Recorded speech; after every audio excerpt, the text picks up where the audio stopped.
இன்றைக்கி என்ன பார்க்க போகிறோன்னா எங்கள் வீட்டில் ஃப்ரிட்ஜு க்ளீன் பண்ண போகிறோம். இந்த ஃப்ரிட்ஜு தான். வாங்க இந்த ஃப்ரிட்ஜுக்குள்ளே என்னென்ன இருக்குதுன்னு காட்டுறேன். ஃபஸ்ட்டு ஃப்ரீஸை திறந்து பார்ப்போம். பாருங்கள், எல்லா பருப்பு கிருப்பு எல்லாமே இது உள்ளே தான் இருக்குது ஃப்ரீசரில். மேகி, பிஸ்கட் பேக்கெட்டு, காஃபி தூள், டீ தூள், சாக்லேட்டு எல்லாம் இருக்குது. கீழே ஓப்பன் பண்ணி பார்த்தேன்.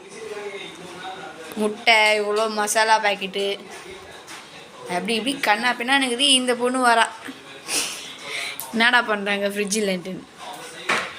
இன்றைக்கி ஃப்ரிட்ஜ் டூர் தான். ஃப்ரிட்ஜ் டூர் இல்லை, ஃப்ரிட்ஜ் க்ளீனிங். சரி, க்ளீனிங் ஸ்டார்ட் பண்ணிடலாங்களா?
ஒரு ஆளே உட்கால எங்கள் வீட்டு ஃப்ரிட்ஜுக்குள்ளே. அவ்வளோதான், ஃபைனலாக ஃப்ரிட்ஜு க்ளீன் பண்ணியாச்சு. இப்போ அந்த வாஷ் பண்ண அந்த ட்ரே, அந்த ஐஸ் க்யூப்ஸ், அந்த பக்கெட் எல்லாமே வந்து க்ளீன் பண்ணி இப்போது அடுக்கிட்டுருக்கேன். அடுக்கி முடித்தோடனே இந்த ஃபைனல் லுக் இப்படி தான் இருக்கும். எங்கள் ஃப்ரிட்ஜு நல்லா நீட்டாக க்ளீனாக இருக்குங்களா, நல்லா பளபளன்னு வெள்ளையாக இருக்குங்களா. தேங்க்யூ. இந்த வீடியோ உங்களுக்கு பிடிச்சிருந்துச்சின்னா லைக் பண்ணுங்கள், சப்ஸ்கிரைப் பண்ணுங்கள், ஷேர் பண்ணிவிடுங்க எல்லாருக்கும். பாய்.